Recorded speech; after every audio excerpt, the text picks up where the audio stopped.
So I'm playing Expedition 33 right now, as a ton of people are, and I found myself in a situation I've been in many times. Without spoiling anything, I can now go to fight the final boss. All I have to do is travel to a specific spot and initiate the finale of the game. But I haven't yet. As soon as I was given the ability to do so, I slammed on the brakes and am now trying to clean up side missions and optional bosses that I haven't finished.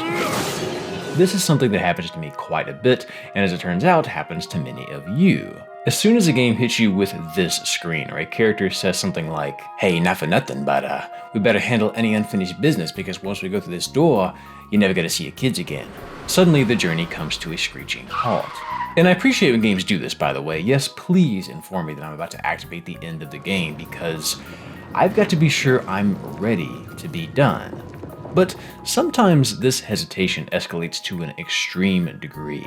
Sometimes it becomes a strangely impulsive and lengthy intermission that throws off the pace of the game. Hell, in the process of making this, I've seen comments where some people still haven't finished a game they've been on for literal years because of this hesitation. Which begs the question, why? Why do some of us refuse to finish our plate for that long? And there are some obvious answers. What if beating the final boss locks me out of going back? What if I missed something and it costs me the good ending? What if I'm not really prepared yet? I don't want to ruin the climax of the game by being under-leveled. What if I simply don't want the game to be over yet? There is a nasty little gremlin that likes to dance along the bases of your subconscious as you approach the 9th inning of a video game. I'd like to call it the in-game anxiety double, because there is a certain level of apprehension that creeps up on us when we are close to finishing a game. Assuming it's a title we actually enjoyed. And I think there are two overarching contributing factors behind in-game anxiety. An obvious psychological one, i.e. what games have taught us to expect from their final acts, how we handle things left undone, and how we ourselves tend to play games. The other factor is something a bit more subtle and has to do with how we emotionally process finality. So today, I want to talk to you about that and maybe how you can deal with in-game anxiety. With any luck, maybe next time you won't leave Hanukkah waiting for weeks at Embers while you hunt down sentient taxicabs. So grab a drink, grab a snack, and grab a seat, and while you're doing that, I'm gonna tell you about, well, grab a seat more comfortable than this. You want to hear a funny story? It's May 13th, 2023, somewhere around 2 a.m. Tears of the Kingdom has just dropped and I'm romping around an island in the sky. I fall out of my chair because it broke. This was a desk chair I had bought literally days before then, and ever since that day, I have been hesitant to lean back into chairs or get too comfortable. The next chair I bought lasted much longer, but I've always felt like I had to be careful with it, and it did not feel like the marathon chair that editing and gaming for hours on end requires. Which is why when Flexispot sent me the C7 Max, everything changed. This desk chair is the gold standard for long-term sitting. The entire backrest is adjustable to ensure that the lumbar support is perfect for you. With a 3D adjustable headrest, suddenly my neck pain has subsided. This feels like the first chair I have ever owned that I can genuinely melt into, and this is true even when I lay back and lounge. I'm suddenly unbothered by the threat of it dropping me because this entire chair has been meticulously durability tested with hundreds of thousands of cycles. Flexispot probably won't be happy with me saying this part, but I got really angry playing Guilty Gear the other day and I started punching the armrest like crazy, and it just laughed at me. This thing is absurdly tough. But if you aren't feeling it or something does happen to it, there is both a 30-day risk-free return policy and a 10-year warranty available if you're interested. The C7 Max is phenomenal and is exactly what I need for the long hours I spend making this show possible. If it's time to upgrade your desk chair, use my link in the description and enjoy a $50 discount on me when you use my code C750 at checkout. Thanks again to Flexispot for the sponsor and the back pain relief. Now back to the show. Do you remember how the ending of Breath of the Wild works? If not, I'll remind you, and I'll keep it as spoiler-free as I can. You see, throughout your time with the game, there are certain locations that you can stumble upon. If Link interacts with them, they trigger a memory of his time before his great slumber. And it's a unique way to tell a game's story because in no particular order, you get to piece together what happened 100 years ago. It fleshes out the world of Hyrule. It helps you understand more about the princess you're working so hard to save. It bolsters the looming regret and sorrow of the narrative, which of course makes your journey one of redemption. Here's the problem. If you happen to miss any of them, the ending you get is a little stale. It's the one I got on the first try all those years ago, and it left me feeling hollow. I wouldn't go so far as to call it bad, it didn't feel like the emotional crescendo I was expecting. It felt incomplete. It was barren of closure. And while the game does give you clues to find the memories and even helps you track them, if you were trying to play this blind, like so many people do, you'll have no way to know that being one or two short is going to deprive you of the true, fulfilling ending of the game. And this is one of several games that, unless you decide to look up a guide on how the endings all work, may blindside you with a lame ending because you didn't tick some box like hanging out with Akechi enough. This is one of the biggest reasons so many of us experience a swirling maelstrom of emotions when we approach the final act. Not knowing the structure of how it'll all go down creates a bit of obsessive paralysis where you strongly crave that ending but would never forgive yourself if you somehow blew it. Or worse, God forbid, your last impression of a game you loved is, I don't like how this game punished me for missing something so trivial. I wanted a grand finale. I got a meandering and uncertain conclusion. It feels like a tragedy when all those hours end in kind of a flop. Now, of course, this can be avoided by simply using a guide or asking a friend if there is anything you should do before the end. But what if it's a game like Undertale, where getting the neutral ending is sort of the point? If you know the game's big secret ahead of time, this encounter and the realization that comes with it will not land with near as much gravity as it would have if you went in totally blind. In this circumstance, knowledge truly is a burden, which is why so many of us insist on playing things as blindly as we can. But because you both really need to know how the end works and really don't want to know how it works, this can lead you to scrambling to complete as much as you can before that final act. I put this poll out there not just to capture the folks who like to 100% things, but also those that simply do the gentleman percentage, as Tommy Timmy so eloquently put it. Those that do everything that feels within reason. You define that reason, of course, but when the terror of a mediocre finale is looming over your head, I think it expands that reason further than most of us intend, all for the sake of avoiding disappointment. But disappointment comes in many forms. What if there is only one ending, but you don't feel prepared for the final boss? Rarely does a game tell you what level your stats need to be at to finish the game. What if your stats are there, but you don't feel like your skill is up to par? The idea of changing the difficulty this late repulses you. If you're already enjoying the game and you can prepare more, why not spend a little more time getting ready? This comment from Keegan over on Patreon kind of says it best. If doing more things means I'll have an easier time with the final boss, I'm gonna do those things. I don't know how many of you remember this video I did back in 2020, which I refuse to believe was 5 years ago, but this is unquestionably a situation where the Maximization Paradox comes into play. To quickly recap, since it's been a while, psychologists find that people tend to fall into one or two categories when they make a decision.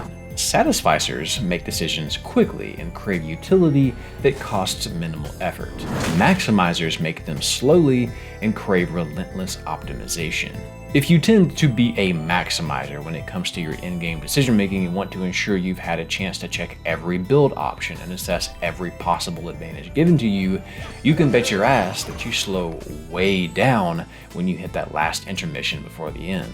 You are probably one of these people. If you are a satisficer and decide things based entirely on the phrase, if it ain't broke, don't fix it, more than likely you're one of these people and don't need to see every possible option before you decide on a final build. There is a ton of research on this that I talked about here, and if you're curious what the maximization paradox itself is, it's basically just a finding that when people neurotically maximize, they paradoxically tend to be less happy with their choices than if they just picked something and moved on. And there's no question in my mind that this is one of the factors that lead people to struggle with when to finish a game.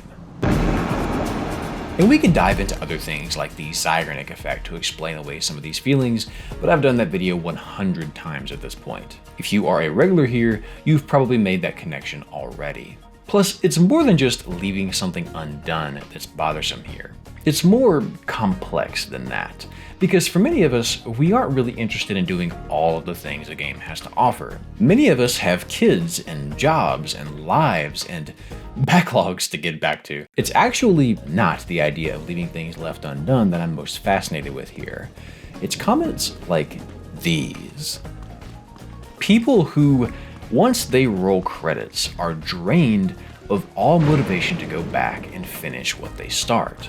And this is the reason I asked this question in the poll the way I did, because the reality is, we can almost always go back. Second playthroughs exist, old save files exist. Many games have post-game content and reopen up their worlds to you. Many games will just let you load the save you have right before the final boss.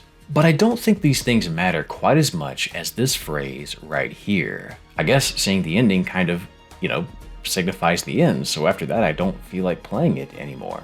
And of course, not everyone treats games like this, but for many of us, myself included, we need that roll of credits to be the very end. And that is a sensation that can't be explained from a mechanical standpoint, like everything else so far. If I told you to imagine yourself in your favorite restaurant in your hometown, I'm sure you'd be cozy and warm in that mental image. You might conjure up the smells dancing their way to your table, the worn leather upholstery of the seat next to you, the sound of plates clanging and people celebrating on a Friday night after another long week of work. Pay attention to those feelings. It's probably nostalgic and puts a smile on your face. But now, I want you to add one small detail. It is your last time there. Notice how that contaminates your emotions. You're still happy to be there, but knowing that this is the last time, regardless of the circumstances, makes it bittersweet. This is a thought experiment run back in 2010 where psychologists tested how participants emotionally process meaningful endings. The group that recalled being in a location that meant a lot to them experienced happiness. The group that imagined being in that location for the final time, understandably, experienced mixed emotions. In the second part of the study, college seniors reported their mood on graduation day, and as you can imagine, when the students were reminded that this was an ending to an entire chapter of their lives, mixed feelings were much more prevalent. This study was motivated by something called Socioemotional Selectivity theory, which essentially states that people prioritize different kinds of goals as they perceive future time differently. When you're young and experience time as bountiful, it is exciting to experiment and try 100 different things and make 100 different friends. When you find yourself growing older and you experience time as much more limited, as the theory goes, people tend to prioritize emotionally meaningful goals by savoring the moment and choosing to nurture close relationships rather than seeking new connections. And this memory study finds that endings, specifically what people understand to be the end of chapters of their lives, tend to shorten that perception of time. They remind us of our own mortality, and therefore shift our priorities in response to that newfound perspective. In a nutshell, endings are bittersweet because they both remind us of how fragile time is, which makes us want to slow down, but also requires that we be selective with how we spend our days. And call me crazy, but I think that is exactly what we experience on a much smaller scale when the finale of a big game comes around. It's a gentle reminder of our impermanence. This has been such a grand adventure. I have experienced these characters growing and changing and laughing and falling in love and overcoming the odds, and they are part of me now, and there is an ending looming. Much like that restaurant, we want to stick around and soak up all of the details of this world one last time because we aren't ready to say goodbye. And yet, tomorrow comes.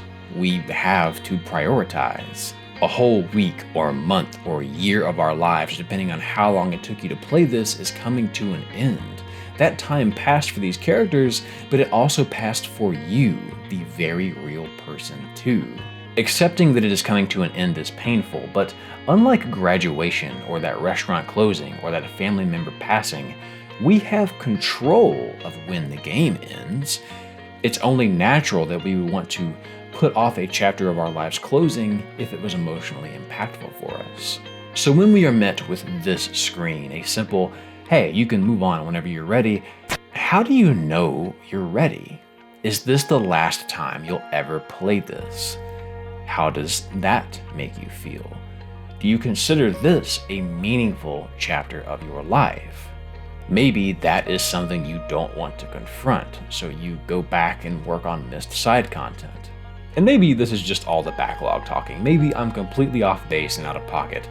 But on the off chance you feel me even a little bit with this, there was a game I played a while back that weirdly helped me with procrastinating endings and all of the associated dread. And I'm gonna tell you about it. Call of the Sea has two endings to it. It presents the decision of which ending you take right at the very end of the game. Either your character accepts the truth of what they've spent this entire journey trying to uncover, or they reject it and choose to live their life in spite of it. I took the latter, and the closing lines of the game are something that I will never forget. But we'll get to that. The game opens with this woman, Nora Everhart, traveling to an island to find her husband Harry. The two have completely lost contact after he embarked on an expedition to find a cure for her terminal condition. But after she receives a mysterious package with clues on his whereabouts, without hesitation, she sets out to try and rescue her beloved. After all, he's only in this predicament to save her. It's time she saves him, Nora decides. And on this island, you'll uncover the mystery of what went down. You'll pull some levers, piece together clues, fall into ancient traps, experience strange visions, and soak up the wonders of this island.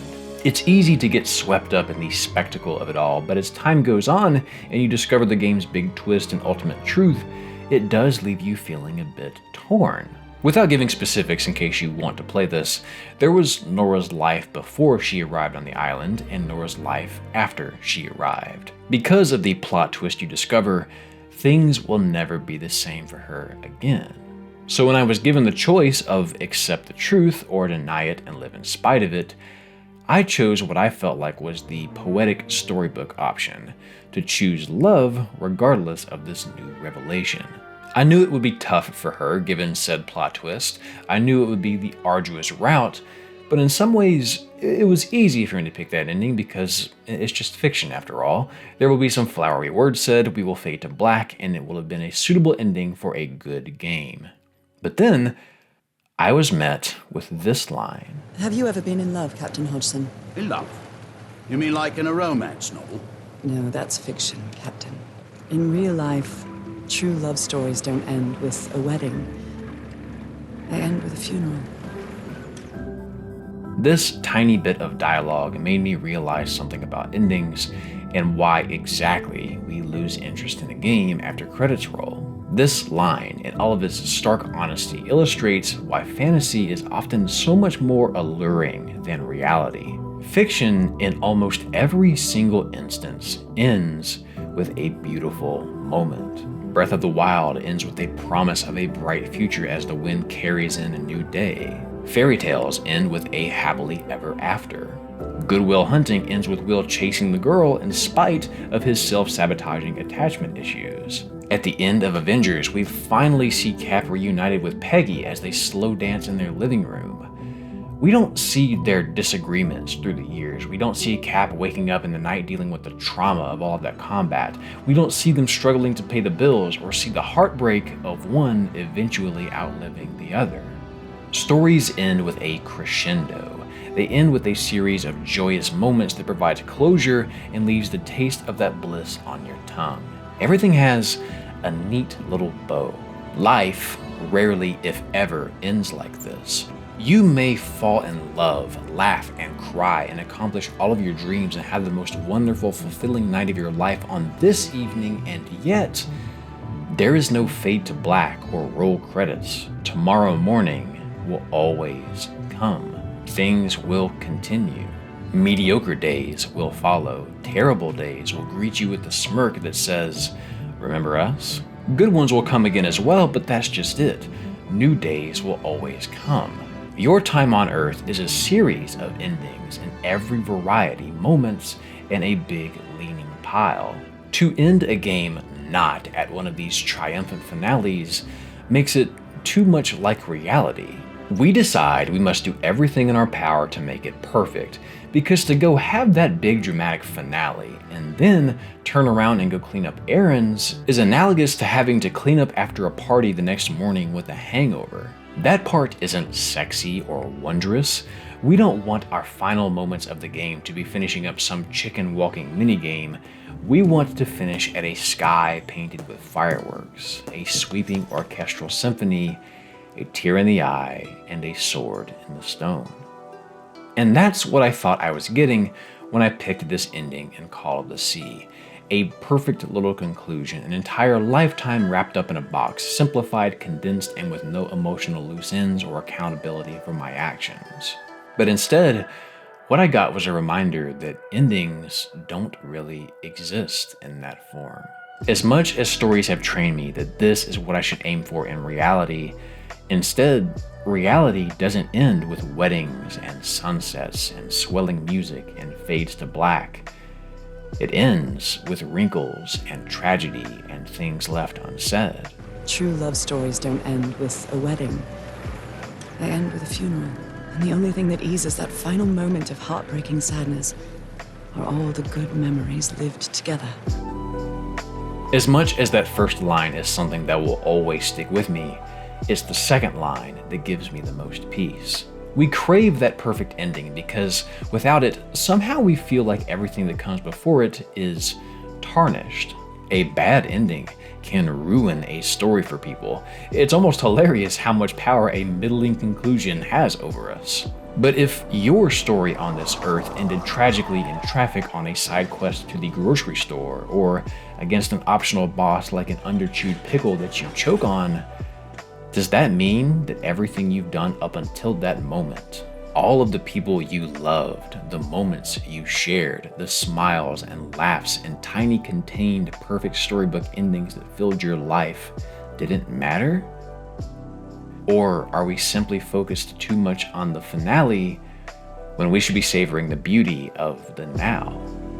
So by all means, take that adventure at whatever speed you like. Just remember that it's not the end that defines the journey. It's the journey that defines the end.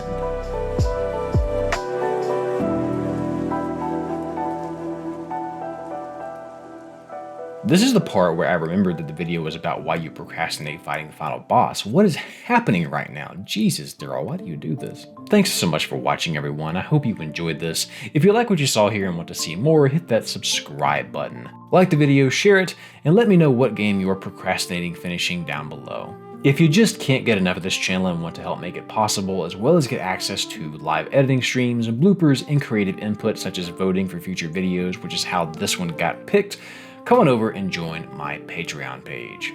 Link down below. It's only $1 a month.